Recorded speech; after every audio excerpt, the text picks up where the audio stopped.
What did you see, old man? こちら。こちら。こちら。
One evening, the Dragon King stopped the festivities in his palace at the bottom of the sea.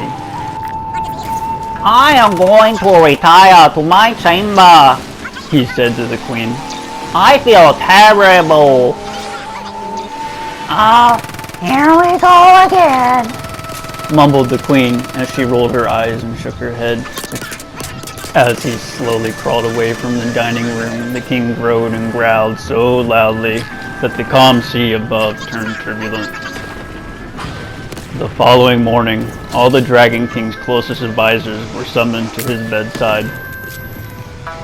As you all are aware, I am seriously ill, Said the king. In fact, I feel I am not long for this world.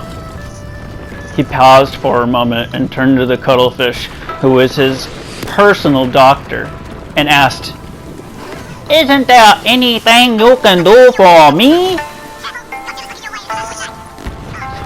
Your Majesty, I have tried very hard to pinpoint your ailments and have not come up with anything.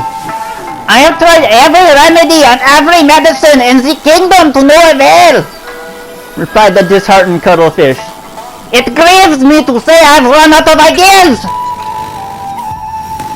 The queen moved over to where the pufferfish was floating. He was the court magician. She leaned down and whispered to him, Just come up with anything. Belief, not medicine, is what he needs. The fish thought for a second. Sire, you can be cured of all these nagging ailments if you simply eat the heart of a rabbit.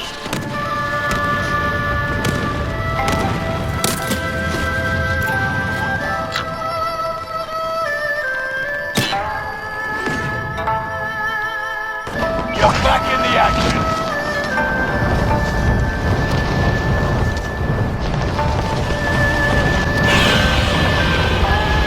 One of your allies is back in the game.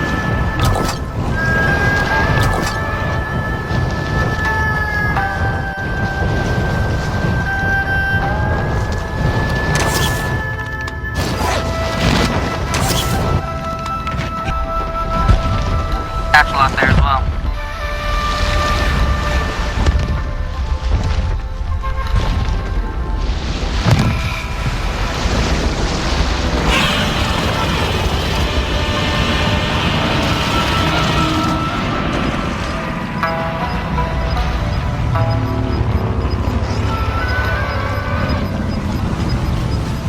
Get to the new safe zone. Gas is closing in.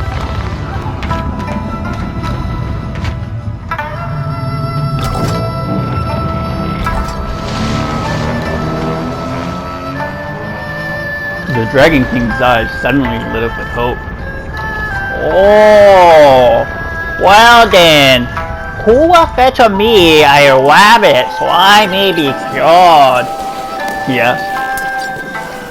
Oh, I will do whatever you want in no time at all, boasted the shark. His wide grin showed off all his sharp teeth.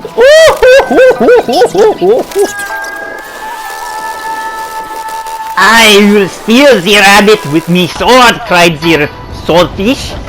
I will present him to you on a star. Tough it out. You'll pull. I will grab the rabbit with my long arms and tie him up, said the octopus confidently. About to attack. Careful. Godzilla's looking your way and is about to attack.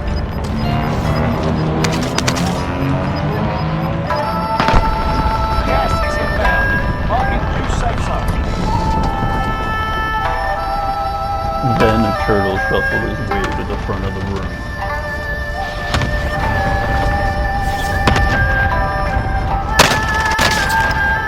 Time.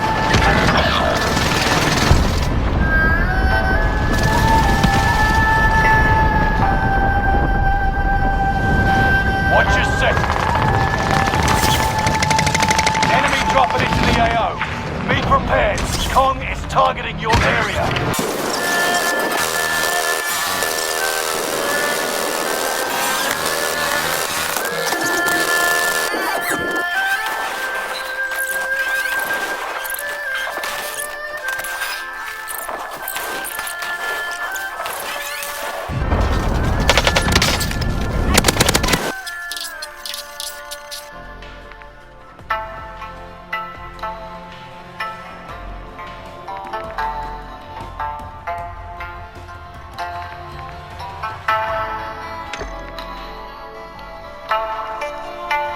Since I'm the only creature here that can travel on both land, sea, and air, I am most certainly the most qualified. Fetch this rabbit for you, my king, he said in a gravelly voice.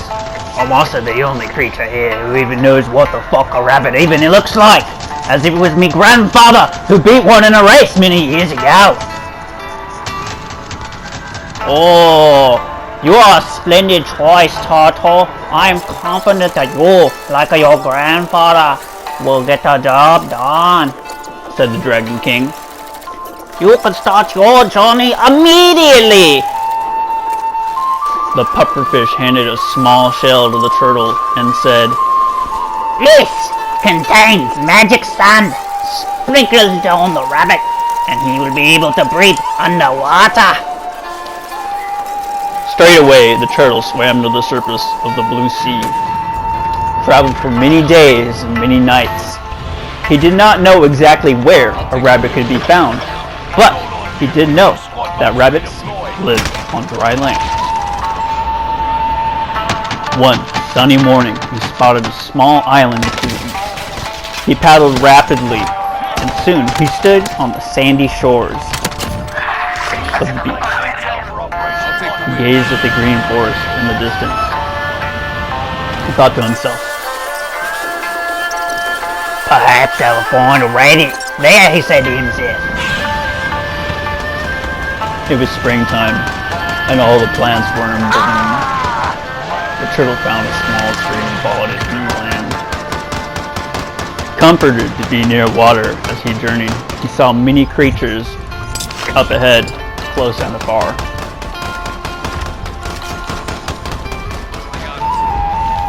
There were many deer bounding through the thick grasses, monkeys swinging in the tall trees, and tigers basking in the warm sun. He did not know their names, only that they were not what he sought. On he went, but no rabbit was to be seen. He decided that the best way to find a rabbit was to climb to the top of the highest mountain, where he would be able to see the entire island. When the turtle reached the top of the tallest peak, he stretched out his neck as high as it would go and looked around the island. It didn't take long to spot a rabbit. The animal's large, floppy ears could be seen above a flower bed where the rabbit was busily nibbling away at the petals of flowers. The rabbit slowly hiked down to the rabbit and addressed her. Mr. Rabbit, my name is Turtle. You kind of mind have a long story history. It's always been a desire of mine to meet you. Reinforcements are on the way. collected it.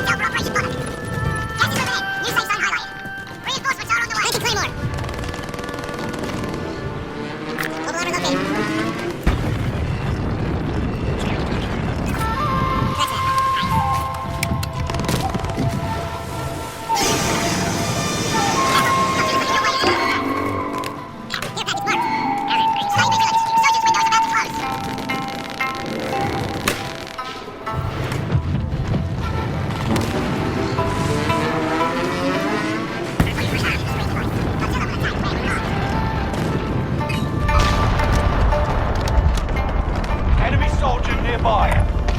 Setting rolling point. Tossing a stun. Planting Claymore. Enemy recon drone in your area. Time's up.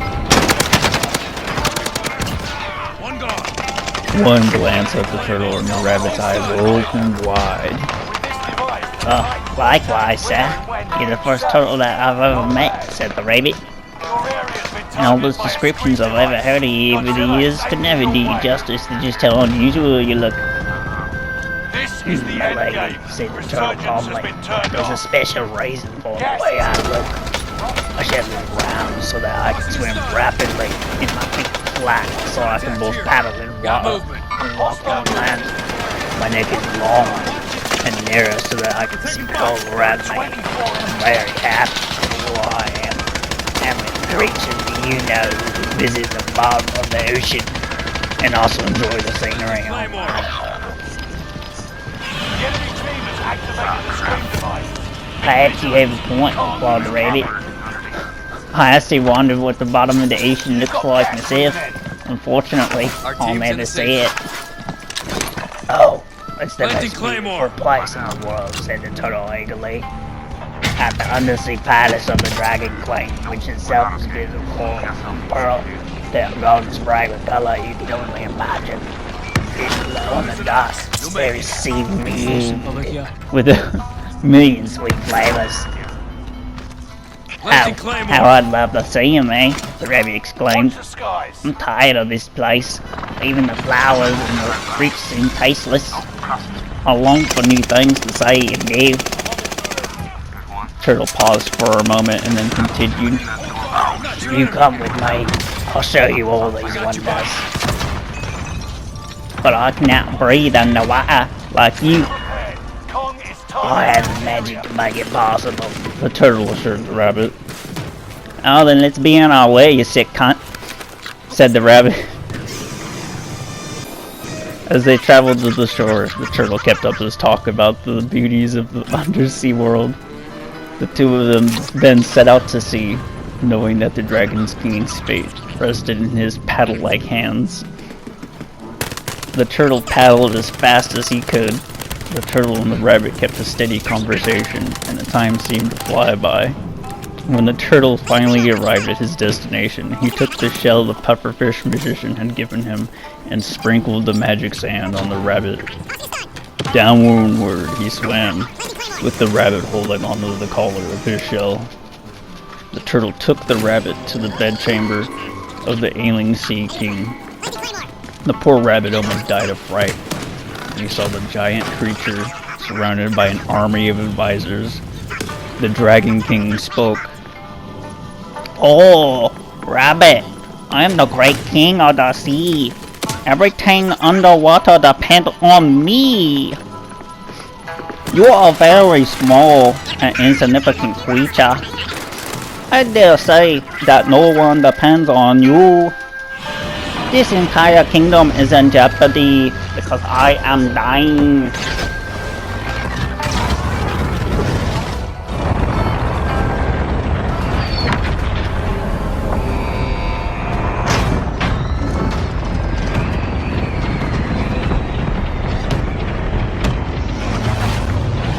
Operation Monarch.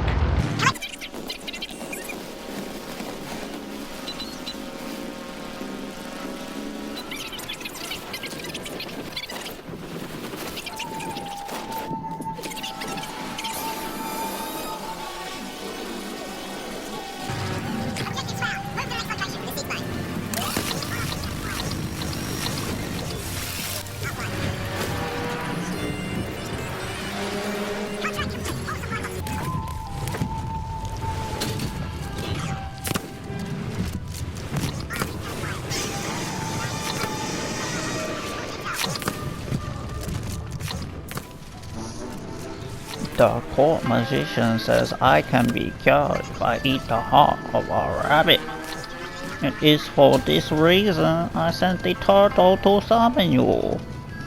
I hope that you will not regret dying for such a noble cause. Sire, although my loss seems very insignificant to you, it is very important to me, the rabbit said nervously. The Dragon King glared at her. I want you to take this rabbit to the court magician so that way he can prepare her heart for me. He commanded his servants. Perhaps you might want another rabbit, said the toad. This one is really quite splendid. The Dragon King ignored what the turtle said. I order you to take this rabbit to the court magician, he roared. As the servants rushed towards the rabbit, she mustered the courage to address the Dragon King one more time. Your Majesty, get to the point, rabbit, bellowed the Dragon King, who was becoming more impatient by the moment. From my best, I've understood that the heart was a very special gift from the heavens. I know this because I have more desire and determination to live than any other creature, big or small. It's because of me heart. But unfortunately, many become aware of this, begged me to give me heart to them to eat. So I decided the only way for me to have any peace was to remove me heart and hide it in a secret place. Had I known you needed it, I would have brought it with me, given it to you. Because I'm something that desire to live, which fills me heart. I'll surely cure you. The Dragon King, hearing this story, and hearing how calm and composed the rabbit was, decided that she was telling the truth. He reached into a pouch that hung around his neck and pulled out a necklace made of pearls, and handed it to the rabbit. Go in peace, he said. Send your heart back with the turtle. This treasure should be fair compensation. The rabbit clutched the royal gift in her paw and bowed. Soon, the rabbit mounted the turtle shell. They started off on their journey. After many days at sea, they finally reached the rabbit's homeland. She instructed the turtle to wait at the beach until she returned with her heart, knowing the Dragon King would flood her small island if she didn't get some kind of cure. She made her way deep into the forest until she found a persimmon tree. She plucked the ripest piece of fruit and wrapped it in a leaf from the rubber tree. Then she returned to the turtle, who was patiently waiting. Here's me heart for the Dragon King, she said, handing him the persimmon. Be careful with it. I'll be extra careful with it. And he bid the rabbit farewell as he swam back out to sea. As soon as the Dragon King swallowed what everyone believed to be the rabbit's heart, he had a miraculous recovery. He regained his desire to live, and it is also said, in fact, that he will live forever. The rabbit, who had seen the deepest sea, nearly at the cost of her own life, never complained about her island home again. She was content for the rest of her days in the warm sun, eating roots and flower petals.